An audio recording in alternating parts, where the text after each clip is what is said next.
A bela história de Abraão é para nós a história da esperança. Porque em Abraão, Deus realmente teve um novo começo. A Bíblia, no capítulo 12 de Gênesis, diz assim: Deus chama Abraão e lhe faz promessas. Ora, disse o Senhor a Abraão. Aliás, eu quero dizer que antes o nome original é Abrão. Somente mais tarde, Deus mudou o nome de Abrão para Abraão. Então, Deus disse a Abrão: sai da tua terra e da tua parentela e da casa de teu pai e vai para a terra que te mostrarei. De ti farei uma grande nação e te abençoarei e te engrandecerei o nome.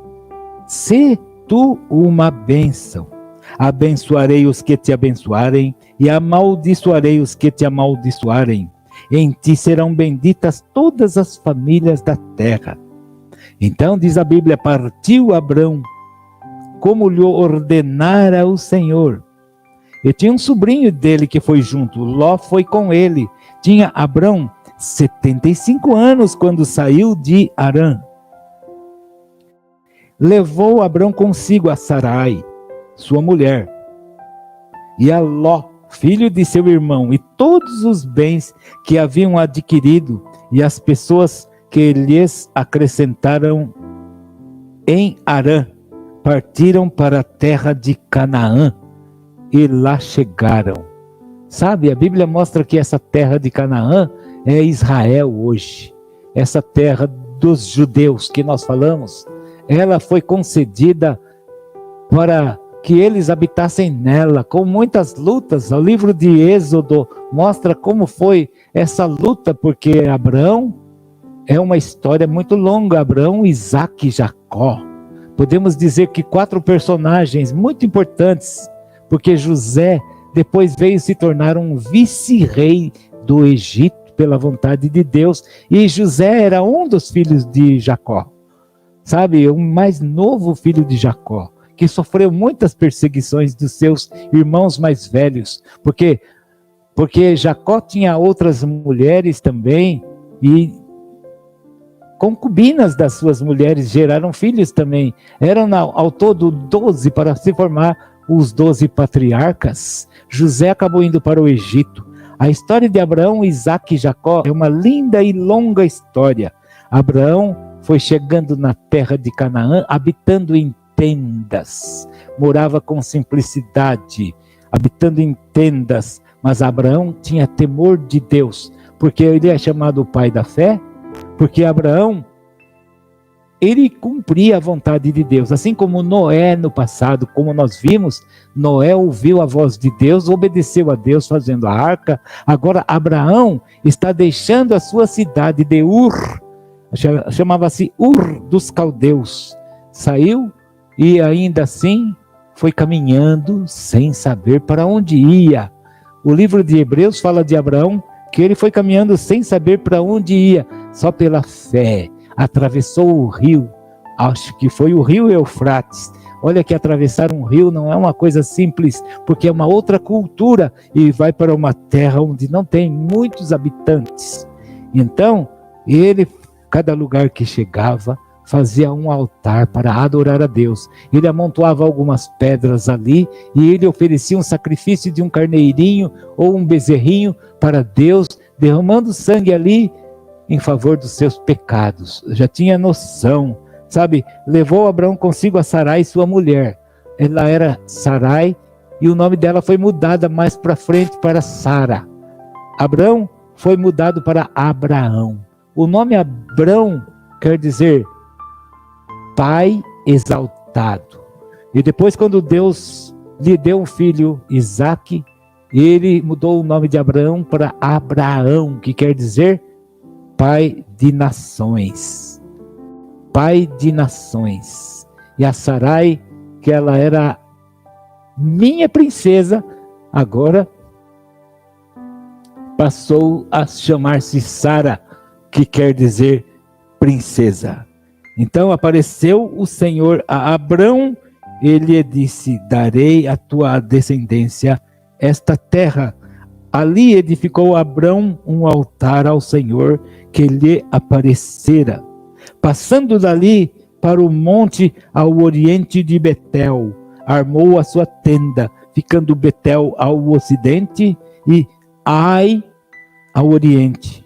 Ali edificou um altar ao Senhor e invocou o nome do Senhor.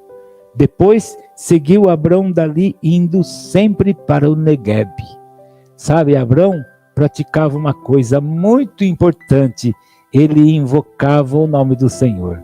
Quando a Bíblia diz fazia um altar, significa agora eu reconheço a presença de Deus que está aqui comigo e eu vou fazer um altar para adorar a Deus e vou invocar o nome do Senhor.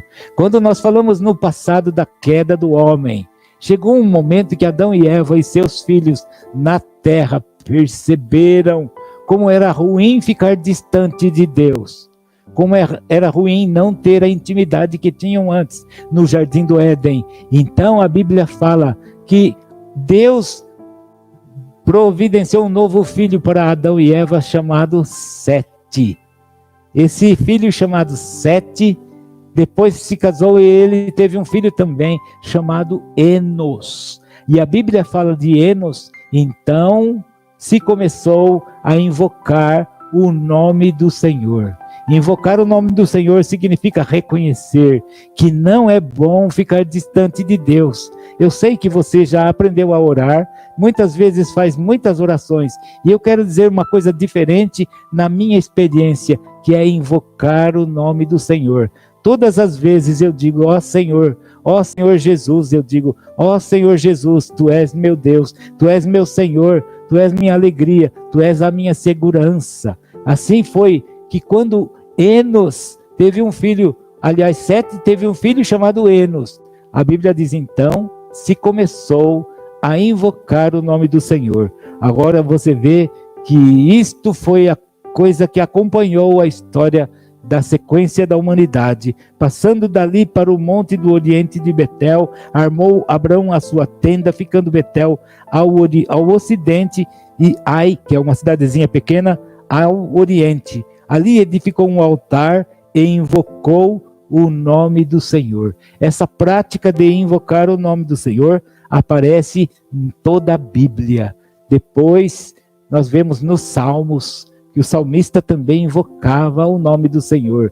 Depois nós vemos também no Novo Testamento, quando o povo começou a invocar o nome do Senhor. Saulo de Tarso era um perseguidor daqueles que invocavam o nome do Senhor. Saulo pensava que estava defendendo a Deus por defender a sua velha religião, a sua velha maneira judaica de adorar a Deus. Mas agora o Espírito estava derramado sobre a humanidade e todos invocavam o nome do Senhor. Então Saulo, entrando pelas casas, prendia homens, mulheres e crianças que invocavam o nome do Senhor. Até que um dia Estevão, que era um irmão da igreja, que era diácono da igreja, fez um sermão tão contundente, tão forte, proclamando a história dos israelitas e a chegada de Cristo, a chegada de Jesus. E muitos daqueles que estavam ouvindo a Estevão ficaram tão enfurecidos que o levaram para fora da cidade, e a Bíblia diz que apedrejaram a Estevão. E Estevão dizia: eis que eu vejo o céu aberto e o Filho do Homem em pé diante de Deus. E Estevão invocava e dizia: Senhor Jesus, recebe o meu espírito. Essa prática de invocar ao Senhor foi tão forte na igreja e continua até hoje, sendo tão forte, que a diferença tem em invocar e oração. Quando eu faço oração, eu agradeço a Deus, ou eu peço coisas, mas quando eu faço a invocar o nome do Senhor, significa que eu peço a pessoa dele para dentro de mim cada vez mais. Por isso eu digo: Senhor Jesus, ó Senhor Jesus, como Estevão fez na hora da morte, e eu faço enquanto vivo e ganho mais vida de Deus. E você também pode fazer isso. Invoca o nome do Senhor Jesus. Em toda a Bíblia, você pode conferir quantas vezes Sabe, a Bíblia menciona, e Saulo de Tarso, quando ele estava na estrada de Damasco, ele ia também perseguir as pessoas de Damasco. Mas aconteceu uma coisa extraordinária. Aconteceu que Saulo de Tarso viu a grande luz, porque o Senhor Jesus apareceu para ele como uma luz forte, muito intensa. E estava Saulo e estava dos seus companheiros que iam também para Damasco para perseguir aqueles que invocavam o nome do Senhor. E então, aquela grande luz e uma voz que dizia: Saulo, Saulo, por que me persegues?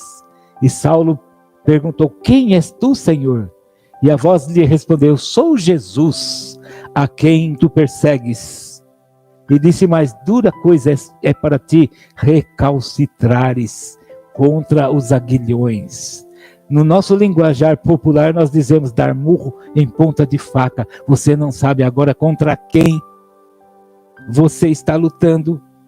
E o Senhor Jesus falou para ele: vai até Damasco, na rua direita, e você vai ser acolhido na rua direita. E quando ele estava em Damasco, no endereço certo, na casa de Simão, aí apareceu um outro lá, que foi avisado por Deus, era Ananias. Quem sabe Ananias era um pastor lá em Damasco, estava orando, e Deus falou com ele: Ananias, vai à rua direita, na casa de Simão, e lá existe um que está orando também, é Saulo de Tarso.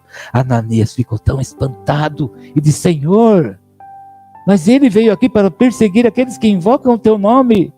Aí Jesus falou para ele: vai, Ananias, porque este é agora para mim um varão escolhido, e ele há de saber quanto há de sofrer pelo meu nome. E o que aconteceu?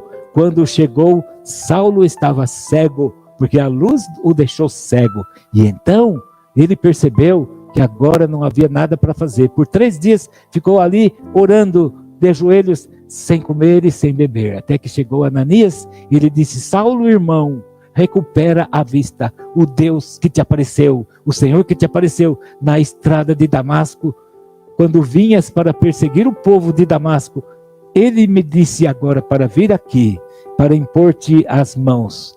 E Ananias lhe impôs as mãos, e caíram 2 escamas dos olhos de Saulo, e ele agora estava vendo. E então Ananias lhe disse: Saulo, irmão, e agora por que te demoras? Levanta-te, recebe o batismo, invocando o nome dele.